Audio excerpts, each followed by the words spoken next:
As you survived the abuse, you will definitely survive the recovery. It's a beautiful Wednesday, and it's a program, Wounds of the Heart. For the past 2 weeks, we've been talking about substance abuse. And today, by the grace of God, we have someone who is here to share his experience, to tell us how he entered and how best he's recovering from that abuse. Today, I'm not sure you want to miss this program, this episode. I'm not sure you want to miss it. So if you're at home or in your office, it's still live on Facebook, Hope TV GH. If you want to ask him question or send any comment, you can also hashtag WH on all our social media handles via Facebook, Instagram, Twitter, what have you. But if you want your message to be read from WhatsApp, then it's 0559-680066. 0559-680066, and your messages will be read to you. You can tell a friend that Wounds of the Heart program is on, and it's live on Facebook, as I said. So you can even share and let someone out there also join us by watching via Facebook. We'll go for a break, and when we come back, is the Wounds of the Heart. Today, don't go anywhere. I know you don't want to miss this episode, because I have a special guest within who is going to share his experience with us. So stay right there. Don't go anywhere, and we will be right back. The program is Wounds of the Heart.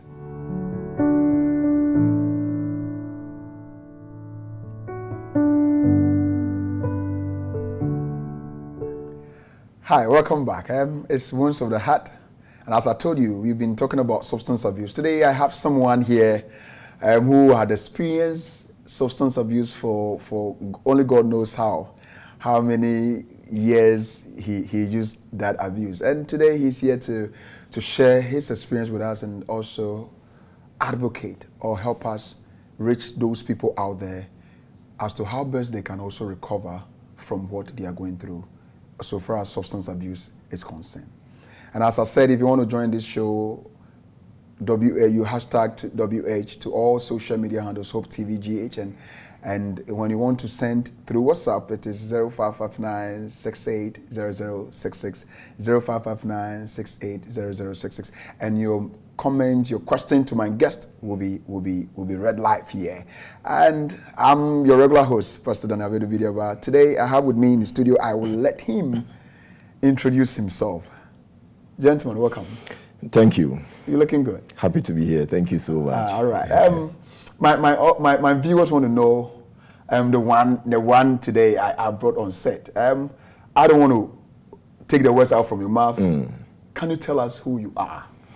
Thank you so much for giving me this opportunity. I think it's a great privilege being here and also having the opportunity to share my experience with your viewers. My name is Richard Opari. I'm a drug addiction management professional. Okay.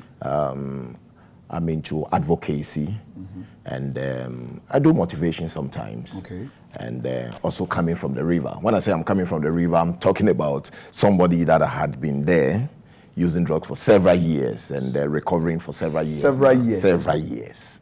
And what do you mean by the several years? Well, I mean that I had used drugs for 19 years. Like seriously? And we can talk about all the drugs you can think about. Wait. You said how many years? For 19 years. 19 good years? Yes. So if there's somebody there who is struggling with a month, 2, 3, 1 year, 2 years, there's hope. If somebody had used drugs for 19 years and he's here about to share his recovery experience, then I think that don't go anywhere. Sit down. Let's hear him out. The 19 years. Do you mind if I call you Opari or call me Opari. Opari. I prefer the indigenous name. Opari is okay. Yes. Opari. How did you get into substance abuse? Well, it's a long story, but I think that for the sake of this particular video program, I'm going to make it as brief as possible. But then I'm sure that God give us the grace to be able to cover the areas that are more relevant as far as my story is concerned. Definitely. Well, at the age of about 14 years, I experimented with a substance called alcohol. it is alcohol, the normal alcohol we know. The normal Kotecki, Yes, the normal yes, the gin. normal alcohol we know. But for me, it's the most dangerous drugs. People don't consider alcohol as a drug, but it's the most dangerous drug. How dangerous is alcohol? You know, it's so dangerous that if we want to go into details as far as alcohol is concerned, we may not even end this program. But alcohol was my gateway drug, Okay. you know, so we started with the alcohol at the age of about 14. I was in elementary school, I'm an old school, you know, so. Yeah, definitely. Elementary. So the sunset kind of thing. For those, Yes, okay, yes. okay. So it began that way, and at the age of 14, I used alcohol for about 6 years. From 14 From years 14 to say 20 years. About 20 years. So throughout into my secondary education, I was doing alcohol. And unfortunately, I was the entertainment prefect in my school then. So it was like you drink, you come and be able to withstand the crowd and make all the jokes that and things like that as far as entertainment is concerned. Okay. So more or less, it was more like kind of responding to a problem or tackling a problem that I had because I had a low self-esteem issue. That I wanted to ask that. Yes, I was so timid, low self-esteem, I couldn't communicate in public and things like that. So, you started with alcohol, but how did you get into it? Did somebody introduce the alcohol, or your own inquisitive? You just wanted I think that basically it was out of curiosity, but beyond the curiosity, I lived with permit me to say, an uncle who didn't see anything wrong at that time. But I'll pardon him because, you know, ignorance doesn't have any age. But was he alcoholic? Yes, he was. I won't say he was an alcoholic, but he was drinking. You know? So which means that it attests to the fact that when you come from a home where these substances abuse are being abused, you grow up. Yeah, in most cases, the view, the understanding that people come around, and he was a big man. Then, you know, so he gets visitors, and then they have drink, they laugh big. You know, so it was like out of curiosity. It means that if you drink this substance, you'll be able to be like this man, my uncle. You talk big, you laugh big. You know, so it was that. That's how come the experimentation started. You know, and then I think that. Somehow, some way, I loved it. I loved it in quote. Because, the alcohol? Yeah, it is. I loved it in quote. Why? Because anytime I took, it gave me the confidence to do the things I couldn't do. Because I told you earlier that I was so timid. So alcohol brought you out from your timidity to that of somebody who can express himself publicly? Sort of, in quote. Okay. You know, so throughout for about from the age of 14 to 20, then I met these friends who were actually had the confidence to do the things, that I couldn't do, but they didn't smell alcohol and things like that. But they were also, you met them, they were taking something else aside alcohol. Yes, so I was somebody who is so adventurous, always wanting to find out what somebody is doing, why is he doing that thing and things like that. So when I started rolling with them, I realized that they were into something that was different from alcohol, but was solving some kind of problem, so to speak. So, So I gave it a try too, and then that was heroin. And so I tried heroin for the first time, and it was like, this is what I really needed all these years. Because, let me give you a picture. Okay. So it was like, you take alcohol, everybody knows that you are intoxicated, you fall down, you smell alcohol and things like that. Now, this time you find something else, you don't smell anything. Because when you take heroin, you smell nothing. I mean, it's a normal thing. You can talk. Nobody will scent anything. But it's still doing the magic, so to speak. But so, so comparing the heroin as the 6 years in alcohol, just a taste of heroin. Heroin. So there was a graduation. So you graduated from alcohol to heroin. Yes. And you for once you even forgot that there's something called alcohol. Yes. So I had to place the alcohol somewhere and then go on heroin and. It relaxed me. It gave me the ability to speak out there confidently without anybody sensing that I had taken something, And at the time, these friends had friends and friends who were also traveling outside, bringing their stuff, and was getting for free. So, you know... So you economically, you weren't using so much money no, to... I had heard that when you take these substances, you go bankrupt, you will be shabby, you look this, you look that. But I took for 2 years and I was like, where are these shabbiness, these... But you were fortunate. You know? Probably you were fortunate. I wasn't, because I had a source, which was free. So you were fortunate for having this substance for free? So to speak, I mean, fortunately or unfortunately, I was getting it for free. Yeah, but somebody wouldn't get it for free. Somebody those who probably will go on bankrupt will use everything they have just to have the drug to themselves. See, this is how it works. Okay. Drugs are always free to start with. Nobody starts drugs for buying and then uses his money to buy the first time. Somebody somewhere somehow is ready to introduce you to the substance for free. Okay. You know, okay. But in my case, quite apart from the fact that it's normal to get introduced to the substance for free, the source was there. I mean, the substance was there. And so these colleagues were selling at a point in time, would sell, have money, go to the clubs, carry the chicks and all of that. Okay. You know, and then the clothings are there. You could go to the boutiques and buy the clothing you want to buy. Yeah, okay. So the stuff was there, money was there, the chicks were there, the outing was there. Okay. And so why would you tell me that this thing is bad? It's bad. So everything a guy needs to have is there. It's there for it to lay his hands on quickly. You know.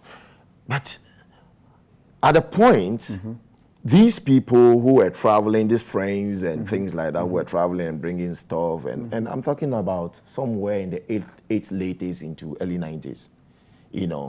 so the source eventually got blocked when they were arrested one after the other. Okay.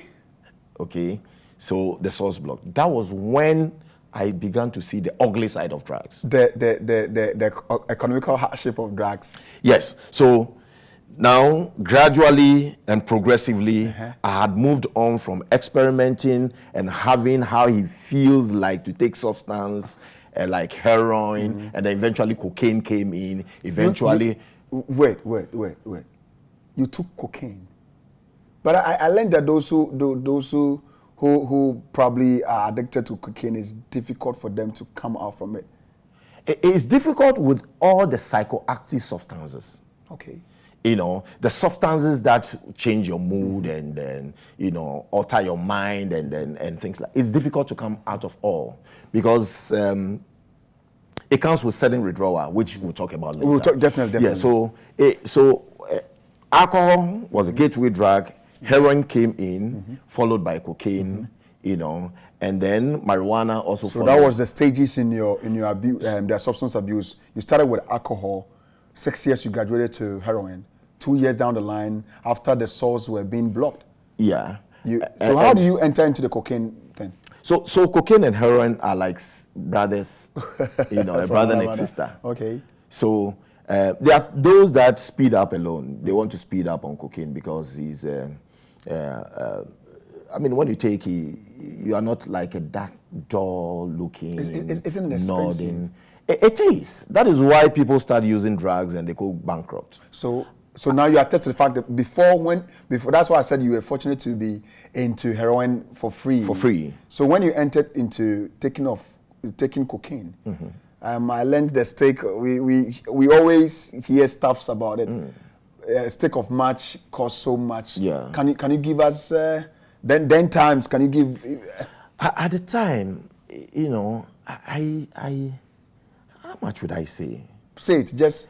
I mean, quite expensive. I mean, I can't really recall because it's been 16 years since I stopped. No problem. So converting it to the current one. Current one. How much do you think? So we're looking at a booster around between 10 and 20 Ghana cedis for like a rock. You know, because heroin, cocaine is like all in the powder form. Yeah. But for cocaine, it's processed with a test tube, and then eventually it becomes a rock form, like the pill, like a paracetamol, or like salt, our local salt. Adango. Yeah, adango. So, but a tiny one, just like the eye of a matches or something, slightly. That's 20 c's, 30 c's. But it depends. Sometimes they're in sizes. And the size also depends on the price, you know. So how how were you taking the cocaine? Were you? No, I wasn't injecting. Okay. Injection is not something that is common in Ghana. It's not even there in Ghana, really? I should think. But we see. No, it's something. It's traditionally elsewhere people inject, but in Ghana, no, I haven't seen that yet.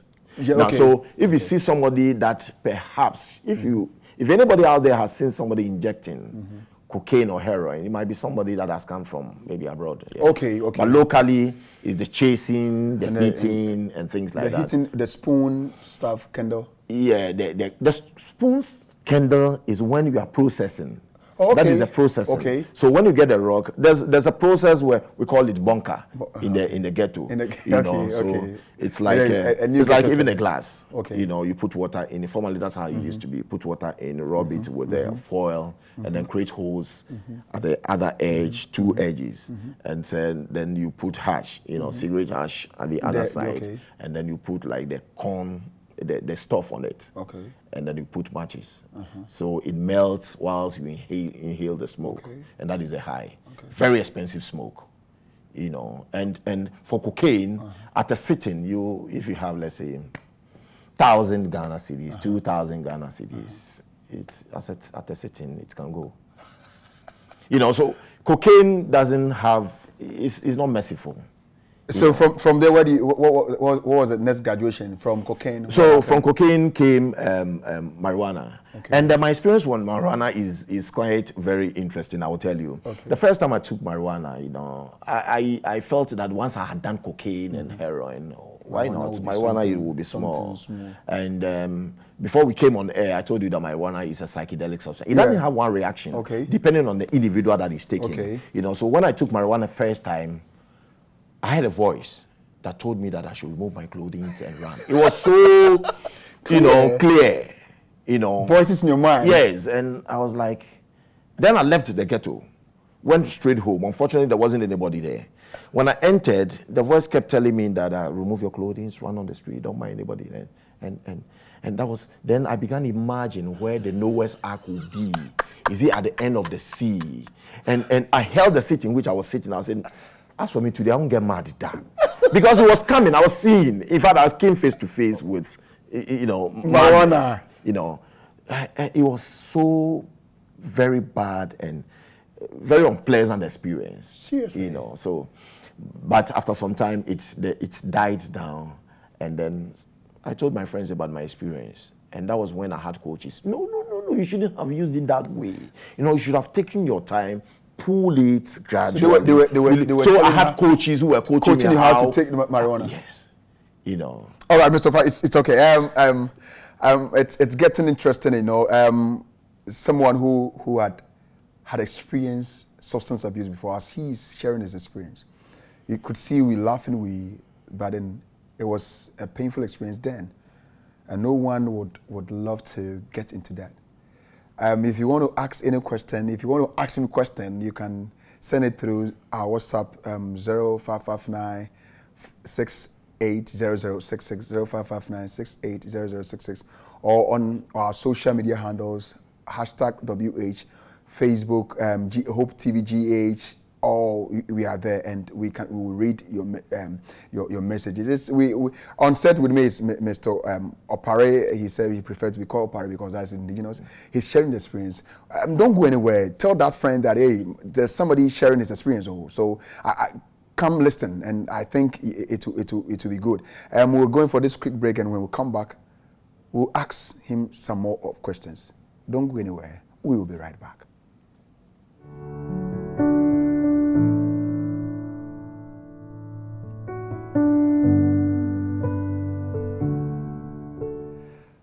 Welcome back from the break. We thank you so much for being with us throughout the program, and continue to stick with us because we have more to ask Mr. Parry.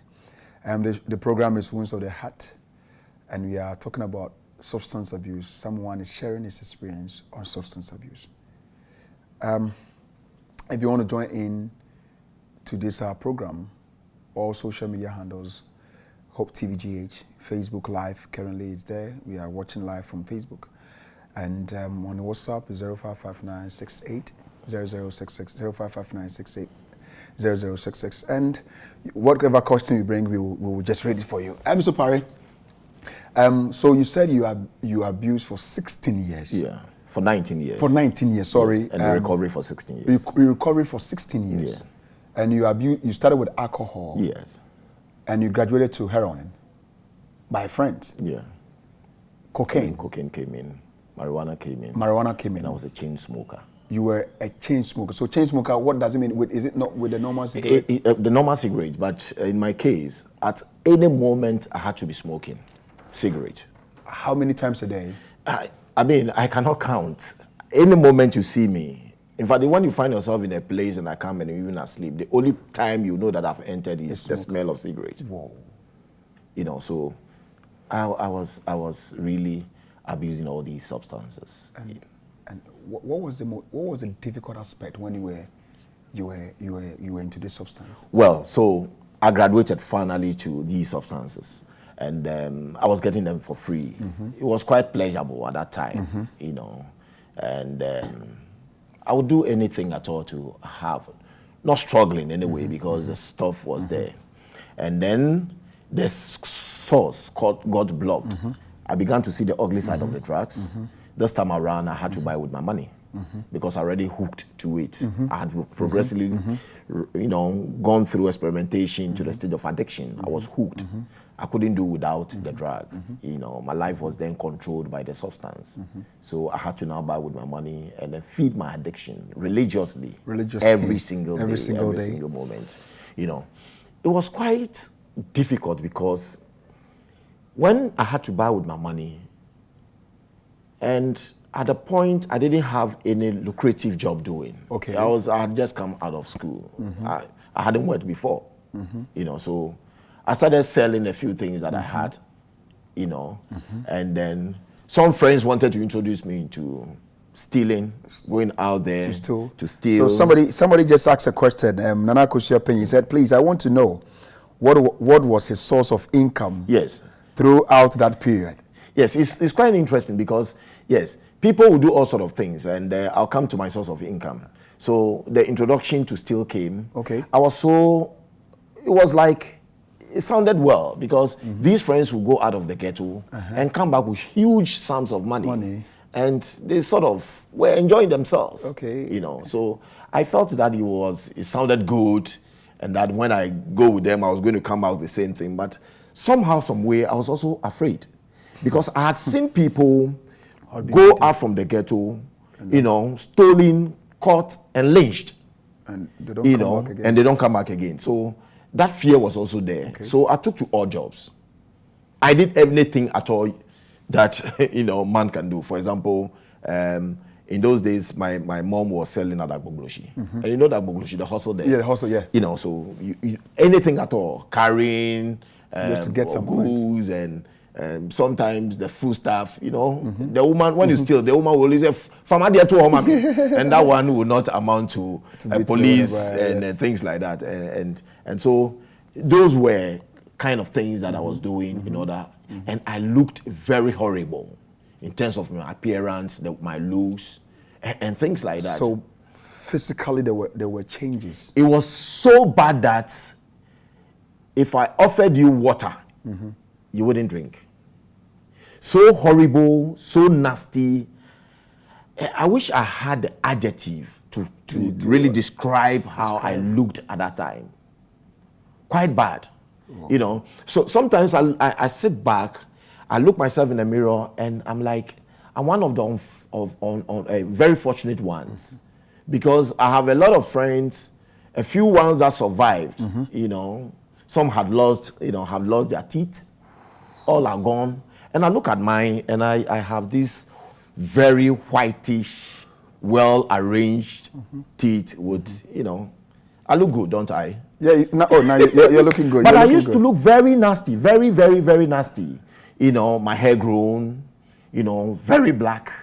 And because that's one way by which you can identify the Yes, it's very obvious. If they used to be fair, they now become very dark, because extremely dark.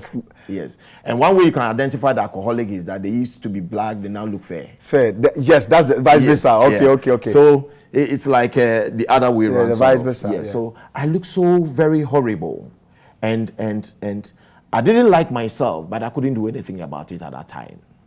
You know, the only way I knew was to be up in the morning and fix myself with substance, with stuff. So what at that particular moment, what was mom's reaction towards? The family was in pain. You know, my mom, especially my sister, my brother, were in pain and would be up at dawn, cry in their closets. I'm sure they were praying to God to bring their son back, you know, but for me, I was really managing a situation they didn't understand. Yeah. I was fighting a battle that was difficult for them to understand. Because on my own, I did a few things that, like personal effort to come out. And all I could go normally was one day and then back. Because you see, when you're doing these substances, for example, heroin, you develop what we call Kotecki, withdrawal at a point in time. So in the absence of the substance, you suffer all these headache, stomach cramps, joint pains, hot, cold flashes, diarrhea, and all these things happen simultaneously.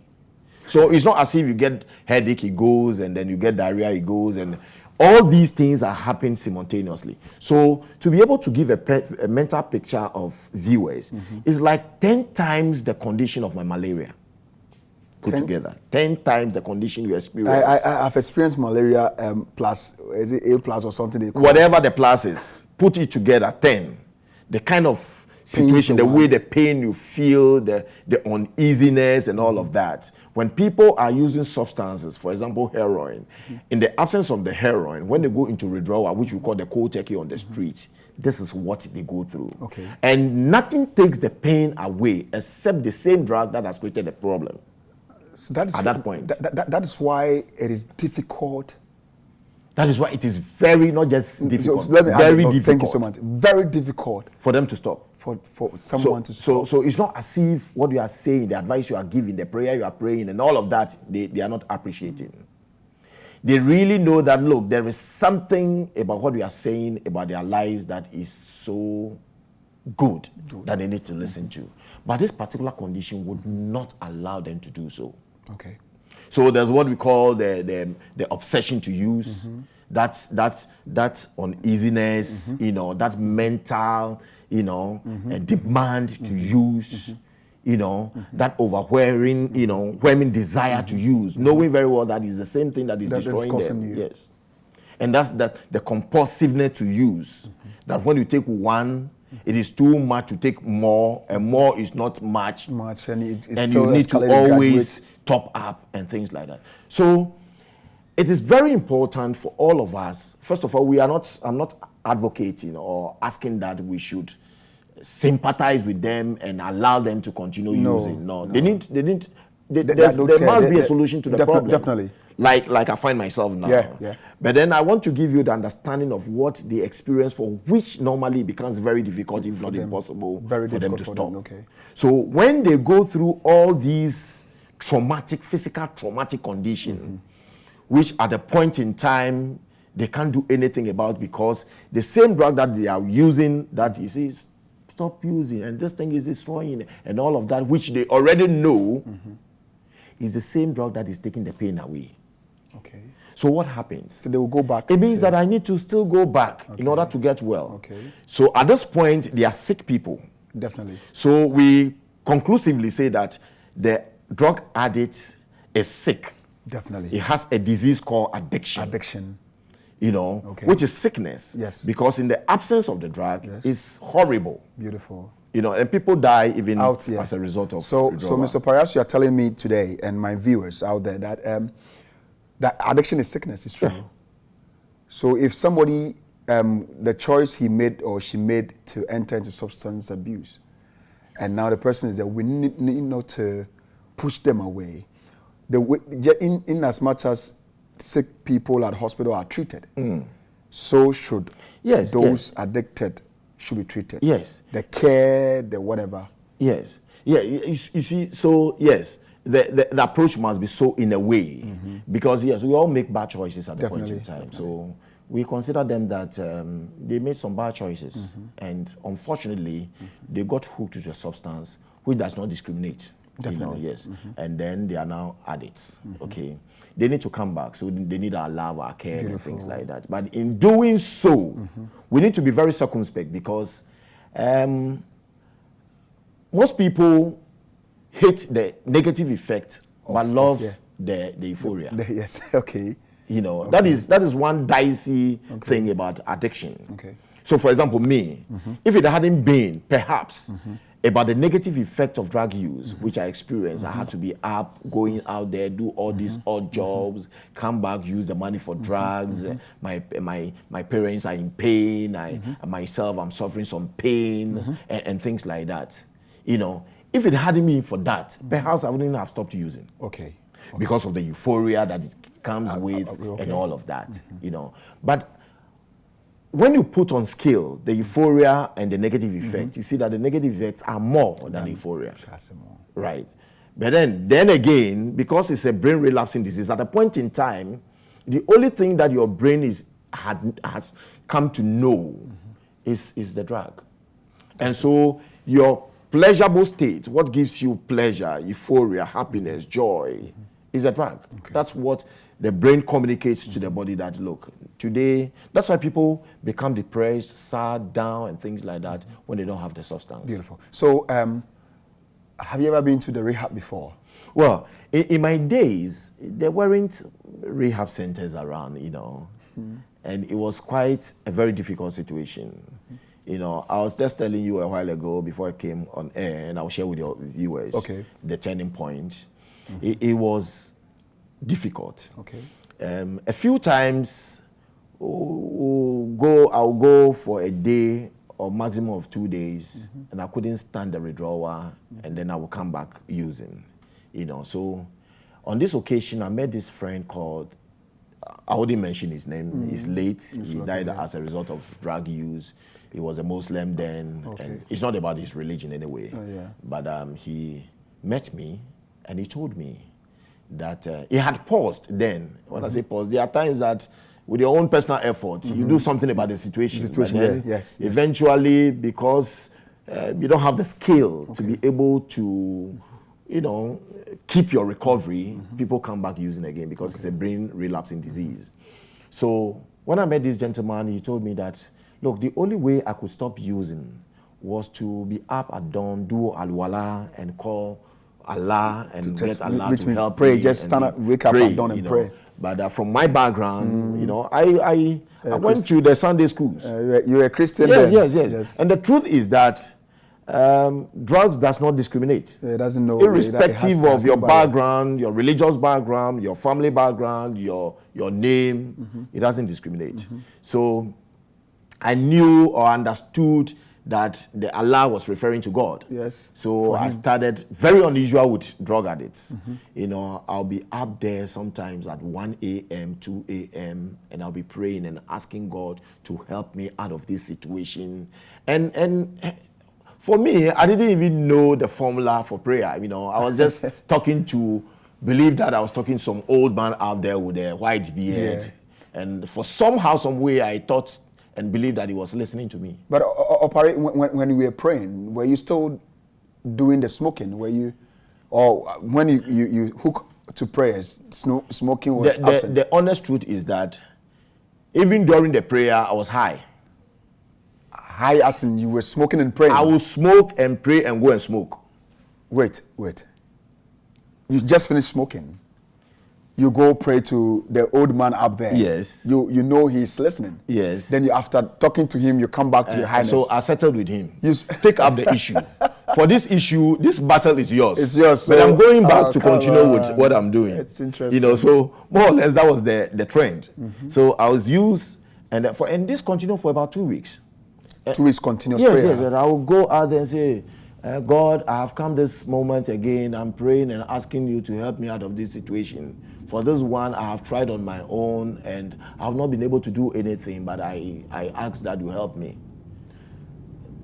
Mr. Pari, you are telling us how you are able to overcome the substance abuse, and you met a friend, and he advised you to start with a prayer, and even during the prayer, you were still smoking and praying to God. Sometimes it might feel that I'm praying and why am I still into this? It is real. It is natural in that way. When somebody wants to come out of addiction, you go to all the prayer camps, you do all the dawn prayers, you do everything you want to do. But because the mind has recorded what you are addicted or what you are abusing, it still comes back. So when you are into it and it happens that way, never give up. Keep on, because he's about telling us what happens after that. I'm just telling us this, that you might be watching, or you know a friend who is going through, and so don't tell the friend that, oh, forget about it, and you see, you can't stop. No, you can't stop. Mr. Paris, so after this 2 weeks prayer, what happened? I felt sick. Severely, I felt sick. And I was like, God, this is not what I prayed for. I didn't pray to fall sick. And the sickness was quite severe. It was as though I was going to die. But you know, in those days, anytime I felt sick I would still use, because I couldn't manage the effect of the sickness and then the negative side of the drug, the withdrawal, the Kotecki. I couldn't put together. So I'll use the drugs and still be taking my medication for whatever sickness I was suffering from, you know. And for this occasion, anytime I took the substance, the drug, it felt like I was going to die. Now, let me say something here. You know, most people pray and ask God to do things like this, like I did. And they end up, for example, in prison. It's God's plan to get you there and then for you to recover. Beautiful. Some people pray, and then for some reason, they find themselves, they are directed to go for rehab. It's God's own plan. We should just forget about the stigmatization. God is preparing for something else. Yes. You know, for people out there who are stigmatized, and I think that they may have their own problem because they may not understand the condition in which we are dealing with now. And when you don't understand something, there's the tendency of you stigmatizing. You know, so that one is there. I really think, I just feel that they need some education, you know. Okay. But what I'm trying to say is that when we pray to God for a solution to a problem, and we encounter something that we are not prepared for, or that is what we bargain for, we must know that it is God's own plan to use that medium to get us out of the situation. Beautiful. So because I felt sick, what I was expecting was be up one day and hooray, the problem is gone. But it didn't happen that way. I felt sick, and anytime I used the drug, it was as if I was going to die. I remember that day, I told myself that, okay, if the stuff was creating the dizziness and the condition, then I'll just put the stuff somewhere a little. Maybe at the end of the day or two, I'll go back using again. When you are fine, go back. I'll go back using again. I tried that, went back, and it was worse. And for anybody to get a booster of rock or a booster of Thai, I'm speaking the street language. Yeah, they will understand. Or understand, Thai, yes. You know. Yes. In those days, it was Gomoza or Brown, you know. A booster of it is a miracle. But I saw myself giving about 4 boosters on a foil to the person next to me. It was like, meaning call. Take it. You know. And he didn't believe, because look, I mean, it was something that it's unbelievable. And then I walked away from the ghetto. That was the turning point. That was the turning point. Up to today. Wait. Viewers, he said that was a turning point. He went to the ghetto and gave out stuffs for people. And that was his turning point. That was how God was taking him out of it. Please, don't go anywhere. We will be right back for us to finish this conversation. In fact, it's a beautiful one, and you can attest to that. Don't go anywhere. We are still live on Facebook. Social media, WA2O, comments can be read. And when we come back, we'll end our conversation. So please, stay right there, and we will be right back. It's Wounds of the Heart.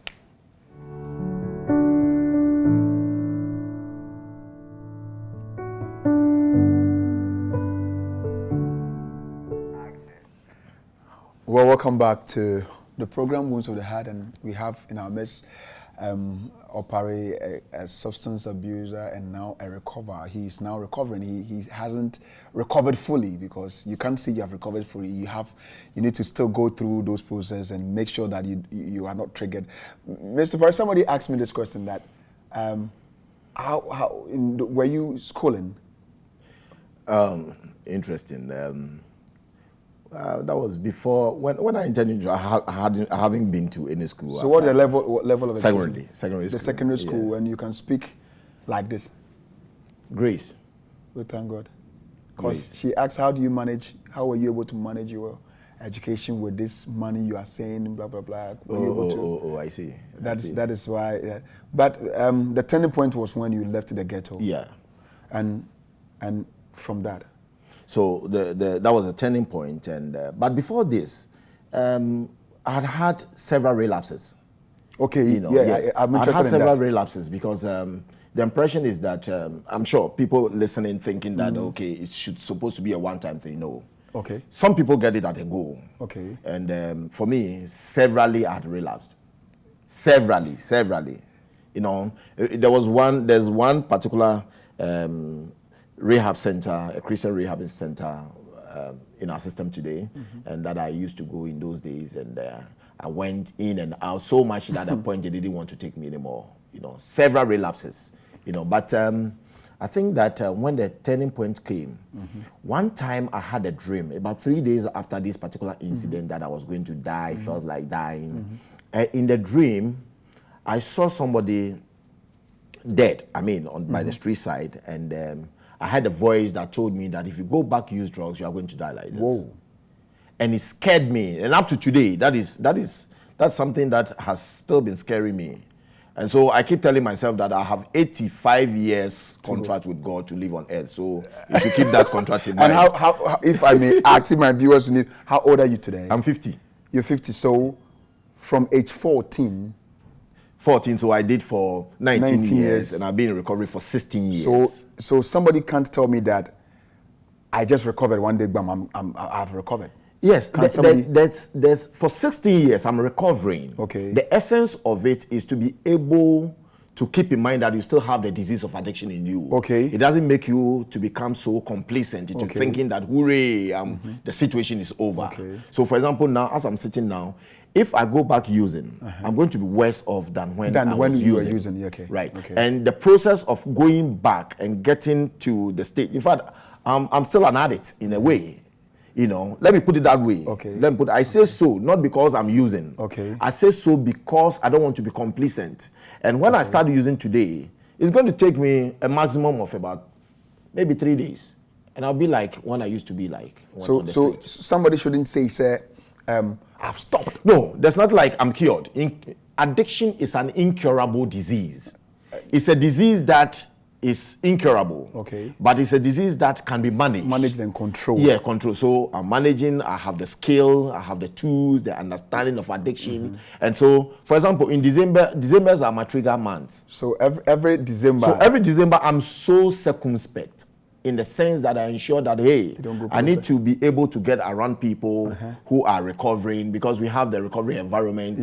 In Ghana today, we have the Narcotic Anonymous meetings that we attend. And so in every December, I'm careful.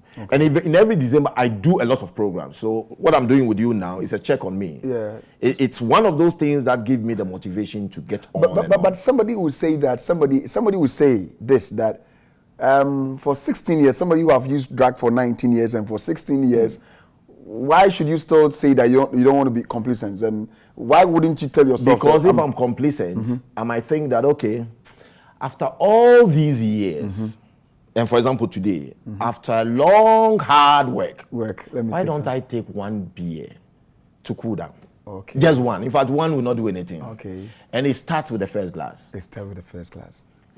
So it's very important for me and for many others who are recovering out there to bear that tag that we are recovering. Okay. It doesn't mean that we are using anything. Okay. But what it means is that we don't want to be complacent. Okay. We want to still see ourselves as battling with a disease that is arrested. Okay. Yes. Okay. Yeah. So that if we are not we are not careful, and we don't keep arresting the disease, and we are complacent, it will we'll go back to, it will arrest us. It will arrest you. So, Mr. Parry, currently you are an advocate. You advocate for substance abuse, those who are into substance abuse, and I know you have met a lot of people, a lot of young people who are into this. People, you go out, as you're saying, you go out to talk about it in churches and everywhere people will invite you for. But along these exercise you've taken upon yourselves to do, just to substitute something you love to that of substance abuse. Have you ever met a case bigger than yours before? You know, I facilitate treatment. Beautiful. I have worked for about 12 years with a rehabilitation center doing a voluntary job. But now I don't do voluntary job. Okay. Now I charge for the work I do. That is you. That is now. So I have worked as a volunteer, and I have studied addiction. I have taken courses in addiction. I've written exams in addiction. Then you've schooled. So after not necessarily. That's why you can speak better English. Well, thank God. I didn't go to do English there. But no, you use English in writing. So definitely. But have you met cases? Have you met worse cases than yours? Yes, worse cases. We've seen what we call we've seen people with dual issues. Okay. People with addiction and then mental problems. Okay. Because addiction is not a mental condition, but you can cross over. You can cross over to a psychiatrist. So when, for instance, after taking your first marijuana, so if I went off, you were thinking when Noah's Ark was at a particular time. You see, it is some people will get into that stage and can never and return. Cross over, and just cross over, and we'll see them in straight because. When you want to remove yourself, the voice is telling you. So we thought it's just seen in books and seen on TVs, but we never knew it was real, like as you were saying it. So the assurance here is that I have seen myself as one of the difficult cases. I have seen difficult cases out there that are more than mine, who are recovering. Okay. So parents out there listening to us now, who are crying in their closets, must not give up. Must not give up. Mustn't give up at all. Okay. Sometimes persons with substance use disorders are sympathy-seeking people. Okay. Some also take drugs, and it will amaze you, to punish parents, to seek attention and things like that. Okay. But the one we're trying to say is that they shouldn't give up. Okay. There's a room for, people can recover. Don't give up. Don't give up. There's a room for improvement. As when you were in primary school, your exams, even if you get 100, the teacher will write still more room for improvement because he doesn't want to tell you have done the best so that you might retard in learning. I'm with Mr. Parry, and you see he has shared a lot of experiences. Now he's telling us what he does. He advocates for these things. He doesn't want the society to be in that aspect because it didn't go well with him. For 19 years, he was in this substance abuse. Some people have just started, and I hope and pray. I know by the grace of God, it's going to be well. If I need Mr. Parry, how do I get you? Well, let me give my number first of all. 0244 15 2077. 0244 15 20 77. All right. So Mr. Parry now is an advocate for substance abuse. He's working so hard to make sure that these things are eradicated from our society because it is not the best. There's this scripture in Matthew chapter 11 verse 28 which says that, "Come unto me all you labor and heavy laden, and I will give you rest." Christ is calling us, those who are in that aspect, that please come. He prayed and God listened. You pray, God listened. Because it is never too late. You who are watching, it is not too late. I believe strongly in my heart that the Lord who brought us here will definitely make sure that your time will come for you to overcome the substance abuse. After recovering, as he said, you can also one day stand somewhere and share your experience. And once again with me is Mr. Parry, who is an advocate and a recovery from substance abuse. he teaches, he facilitated. Mr. Pare, my viewers say thank you so much for your time, that you came in here to help us know that it is real, that those of us who are into it, there's hope. So we shouldn't think of killing or taking our lives. There's hope. I will thank you so much for your time. Thank you. And may God bless you for, God bless you too. for God coming. you. And it's been an honor God bless you. on my show. And I pray that I may call you back for something else. So when I'm treating something else and I need Mr. Pare, definitely. So far as we are working together in this, we might meet somewhere again. Viewers, thank you so much for your time with me. Thank you so much. It has been Wounds of the Heart. And as we treated the substance abuse, today we brought in somebody who have shared his experience. I know you are asking, but then God has brought the answer to us today. And I know it's going to be well with you. Until then, we're going to meet, if God permits, next week, Wednesday at 4 p.m. right here on Hope Channel, Ghana. May God bless you and keep you safe till we meet next week, Wednesday. Goodbye.